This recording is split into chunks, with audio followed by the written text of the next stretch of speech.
ఏంటంటే for example me department ఉన్నందుకు నేను అడుగుతున్నాను సార్. ఏంటంటే అది వాళ్ళు చిన్నోడు తప్పు చేశాడు కూడా ఏ సైకిల్ దొంగవాడు లేకపోతే మోటార్ సైకిల్ దొంగవాడు ఆయన కుట్టి ఆయనకి జైలు వేసేస్తాం. ఆ చేత తప్పు ఒప్పించేస్తారు. కానీ ప్రముఖులండి ఫర్ ఎగ్జాంపుల్ అంటే ఒక చీఫ్ మినిస్టర్ లెవెల్ వాళ్ళు కూడా ఈ రోజుల్లో జైలుకి వెళ్తున్నారండి.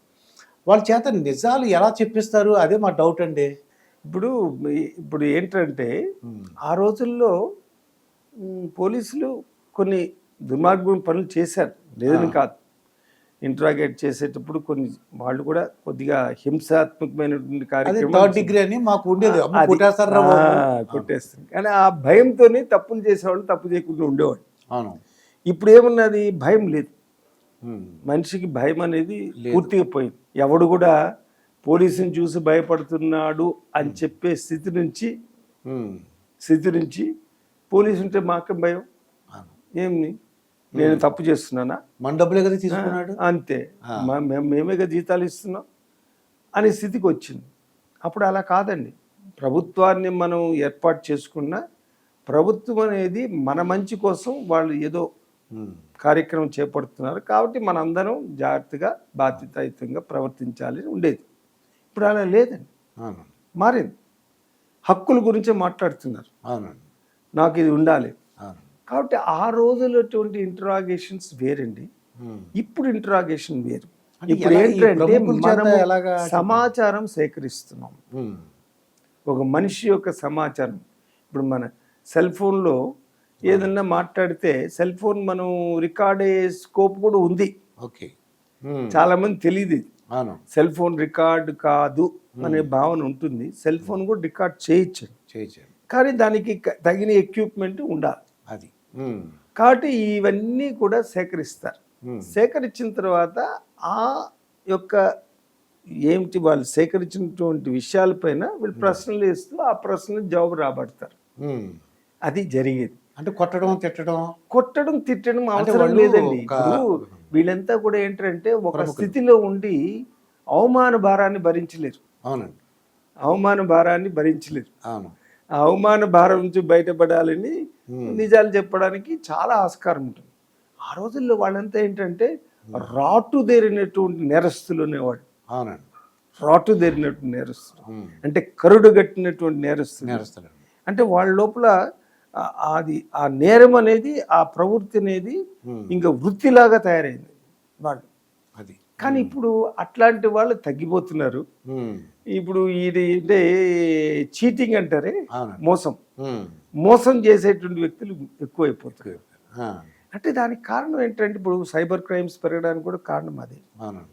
నేను ఇది చేస్తే నన్ను ఏం పట్టుకోగలరు, నన్ను పట్టుకోలేరు అని అనేటువంటి ఆలోచనతో నేరం చేయడానికి సిద్ధమైపోయారు. కానీ అప్పుడు అట్లా కాదండి. నేరం చేసేవాళ్ళు కొద్దిమంది ఉండేవాళ్ళు, ఎక్కువ మంది నేరానికి దూరంగా ఉండేవాళ్ళు. ఇప్పుడు నేరం చేసినా ఏమవుతుంది చూద్దాం అవును. అనేటువంటి ఒక ఆలోచన ప్రజల్లో కలిగింది. అవును. అందులో ఇన్ని పోలీస్ స్టేషన్లు పెట్టినా అన్ని నిండిపోతున్నాయి నేరాలతో. అవునండి. మరి ఎంతమంది పోలీసులు తెస్తామండి? నేను ఒకప్పుడు చెప్పేవాడిని. అంటే ఇప్పుడు అదే నా మాట అదే అనుకోండి. ఇంటింటికి ఒక పోలీసుని పెట్టగలం మనం. అవును. ప్రతి మనిషి ఒక పోలీస్ అంటే వితౌట్ యూనిఫామ్, అంటే యూనిఫామ్ లేనటువంటి పోలీసు ప్రతి మనిషి. ప్రతి పోలీసు యూనిఫామ్ ఉన్నటువంటి ఒక మామూలు మనిషి, పౌరుడు. కాబట్టి అతను యూనిఫామ్ వేసుకున్నంత మాత్రం నేను పౌరుణ్ణి కాదు, నేను ఎక్కడో దేవేంద్ర లోకం నుంచి దిగి వచ్చారని మాత్రం భావించకూడదు. అది. అతను ఒక సామాన్య పౌరుడే. అవును. కానీ సామాన్య పౌరుడు ఒక యూనిఫామ్ ప్రభుత్వం ఇచ్చింది. అవును. ఎందుకు ఇచ్చింది? సమాజానికి ఉపయోగపడి ఇచ్చింది. ఇప్పుడు ఒక ప్రతి పౌరుడు నేను యూనిఫామ్ లేనటువంటి పోలీసుని భావించాలి. నేను ఇది తప్పు అని నేను గ్రహించి ఆ తప్పు చేయకుండా నా ధర్మము, ఇది నా విధి అనేది ఉండేది. ఇప్పుడు ఏమైంది? ఏం చూద్దాంలే, అది. ఇప్పుడు రెడ్ లైట్ వేస్తారు.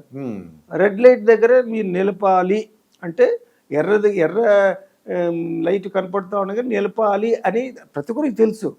కానీ డేంజర్. కానీ వాళ్ళు ఏం చేస్తారు? ఇటు అటు తిరిగి చూస్తారు. అంటే పోలీసులు ఉన్నారా? పోలీసులు లేరంటే దాటి వెళ్ళిపోతారు. అంటే ఆ క్షణం అప్పుడప్పుడు కొన్ని వాళ్ళు వీళ్ళు చర్చిస్తుంటారు. అమెరికాలో అసలు చాలా ట్రాఫిక్ రూల్స్ అంటే చాలా చాలా Strictగా జాగ్రత్తగా ప్రతి ఒక్కడు కూడా దాన్ని ఫాలో అవుతాడు అంటారు. ఇండియాలో కూడా ఫాలో కావచ్చండి, అవునండి. కానీ ఇప్పుడు నిలిపిన వాడిని చూసి అందరూ నవ్వుకుంటా ముందుకు వెళ్ళిపోతుంటారు, ఇతను మాత్రం అక్కడ నిలిచి ఉంటాడు. అక్కడ అలా కాదండి, ఎవరు ముందు వస్తే వాళ్ళు దాటి వెళ్ళాలా, తర్వాత వచ్చిన వాడు నిలుపుకోవాలి. అంటే వాళ్ళు అక్కడ చాలా హెవీగా ఫైన్స్ వేస్తారు, అది ఒక్కొక్కసారి లైసెన్స్ కూడా వెళ్ళిపోతుంది. కానీ ఇక్కడ నేను ఎట్లయినా నేను దాన్ని తప్పించుకోవచ్చు అనే భావం మనకి ఎక్కువ. అవును, అవును, అంటే మనం చిన్నప్పటి నుంచి వాళ్ళని అలా తయారు చేయలేకపోతున్నాం. అది అందుకే విద్యా వ్యవస్థ చాలా పటిష్టంగా ఉండాలి. అవునండి. ఎంత పటిష్టంగా ఉంటే అంత మంచి సమాజాన్ని మనం సృష్టించుకోవచ్చు. ఈ ప్రముఖులు ఉన్నటువంటి అంటే కొంతమంది చీఫ్ మినిస్టర్లు, మాజీ చీఫ్ మినిస్టర్లు అంటే పేర్లు కాకుండా ఇప్పుడు కేజ్రీవాల్ కూడా ఉన్నారు, ఉన్నమాట అది మనం పేపర్లో చూస్తున్నాం. ఆయన ఢిల్లీ సీఎంగా ఉండి జైల్లో ఉన్నారు. అటువంటి వాళ్ళు ఒప్పుకోరు అనుకోండి, నేను ఛాలెంజ్ అసలు లేకపోతే మౌనంగా ఉంటారు. వాళ్ళ చేత ఎలా చెప్పిస్తారండి? అంటే ఎవిడెన్షియరీ వాల్యూ ఉంటుంది కానీ కొన్ని, ఇప్పుడు మీరు అన్నీ కూడా మనకు ఇది దీనివల్లే జరిగిందని మేము చెప్పరు, కానీ పరిస్థితులు ఉంటాయి కదా. అవును, ఆ పరిస్థితులు బట్టి మనం అతను నేరం చేయడానికి ఆస్కారం ఉందని మనం నిరూపించవచ్చు. అది పెద్ద కష్టం కాదు, కష్టం కాదు, కష్టం కాదు. కానీ ఒకటండి, ఒక ప్రభుత్వ ఉద్యోగిగా మీరు ఏమి చేయదగిన పని, చేయదగని పని, చేయదగిన పని, చేయదగని పని అని ఆ విచక్షణ రావాలండి. ఇప్పుడు మేమంతా ఉద్యోగం చేరిన కొత్తల్లో కూడా చాలా భయంగా ఉండేవాళ్ళం. ఏదైనా తప్పు చేస్తే రేపొద్దున ఉద్యోగం పోతుందనో, లేకపోతే మళ్ళీ మనకు ఉద్యోగం రాదనో. ఇప్పుడు ఏముందండి, ఉద్యోగం ఇక్కడ పోతే ఇంకో చోట ఉద్యోగం వస్తుందనే ధైర్యం ఎక్కువైపోయింది. తప్పు చేసినా ఏమవుతుంది, ఇప్పుడు అట్లా కాదండి. ఎందుకు ఒక కోర్టులో ఒక అధికారి పైన ఏదైనా ఒక మాట వ్యతిరేకంగా వస్తే అతనికి ప్రమోషన్ వచ్చేది కాదండి, ప్రమోషన్ వచ్చేది కాదు. కాబట్టి కోర్టు అంటే మహాభయం ఉండేది. ఇప్పుడు డీజీపీ గారు వెళ్ళారండి, ఆంధ్రప్రదేశ్ డీజీపీ వెళ్ళే కోర్టు తీరులు క్షమాపణ చెప్పుకున్నారండి. అవునండి, జరుగుతుంది.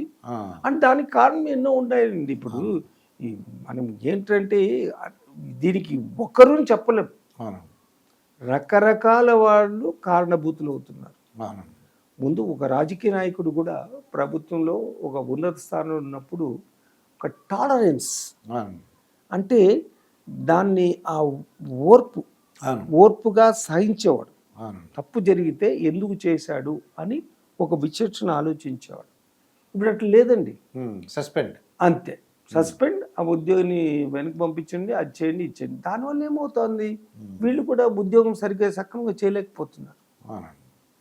కాబట్టి అది రకరకాల స్థాయిలో ఉన్నటువంటి వాళ్ళు చేసేటువంటి నిర్ణయాలను బట్టి ఈ కింది ఉద్యోగస్తులు కూడా చక్కగా పనిచేయడానికి వాతావరణం సృష్టించలేకపోతున్నారు. కాబట్టి మనం ఇది కారణము అని ఒక కారణం మనం చెప్పలేమండి, దీనికి అందరూ కారణభూతులే.